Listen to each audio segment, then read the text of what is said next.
Seorang warga Manggarai, Jakarta Selatan bernama Mary berusia 60 tahun mengeluhkan kelangkaan LPG 3 kg di hadapan Wakil Presiden Gibran Rakabuming Raka pada Rabu 5 Februari 2025.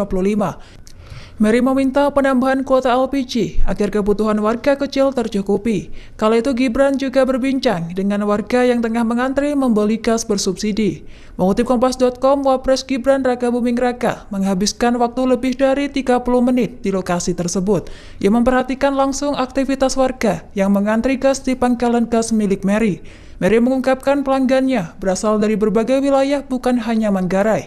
Meski gas langka, pasokan ke pangkalannya tetap stabil sebanyak 2 hingga 3 kali seminggu. Setiap pengiriman, Mary menerima 50 hingga 60 tabung gas LPG 3 kg. Ia berharap pemerintah bisa menambah. Download Tribun X sekarang, menghadirkan lokal menjadi Indonesia.